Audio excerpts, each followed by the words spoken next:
আরও একটা পুরনো ভিডিও নিয়ে তোমাদের কাছে এসেছি। পুরনো তার জন্যই বলছি, ভিডিওটা করেছিলাম আজ থেকে প্রায় 6-7 মাস আগে, কিন্তু আপলোড করা হয়নি আর আমার চ্যানেলে।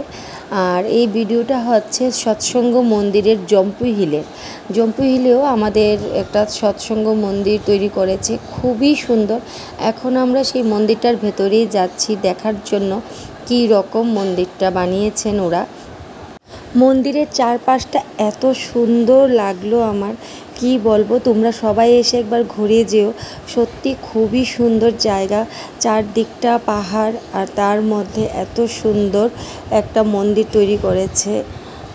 আর এই মন্দিরটা দেখার জন্য একমাত্র পসিবল হয়েছে আমার ননদ আর ওর হাজব্যান্ডের জন্য।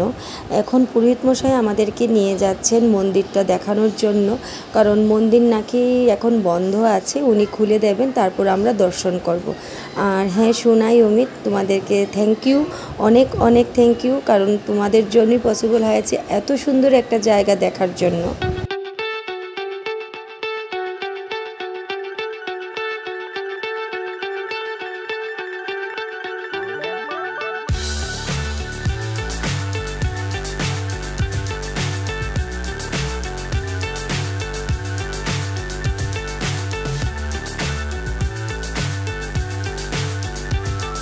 আমরা এখন উপরে যাচ্ছি। আমি মনে করেছিলাম হয়তো ঠাকুরকে নিচেই রেখেছেন ওরা, কিন্তু না, ওরা বলছে দোতলাতে রেখেছেন। এখন আমরা ওনার পেছন পেছন যাচ্ছি দর্শন করার জন্য।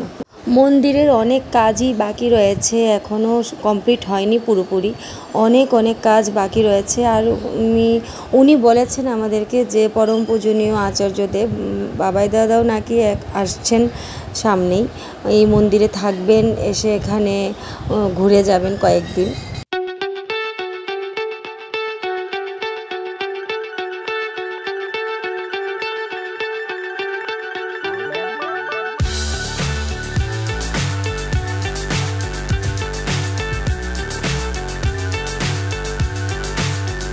আর এই হচ্ছে ঠাকুরের আসন, ঠাকুর এখানেই আছেন। কি সুন্দর করে রেখেছে ওরা, দেখো, খুবই ভালো লাগলো। ইন্টেরিয়রটাও খুবই পছন্দ হয়েছে, যদিও এখনও পুরোপুরি কমপ্লিট হয়নি, আরও অনেক কাজ নাকি করা বাকি রয়েছে। উপরের জায়গাটা কাঠ আর বাঁশ দিয়ে নাকি তৈরি করা হচ্ছে।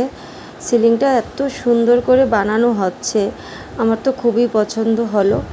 তোমাদের কেমন লাগলো কমেন্টে একটু জানিও।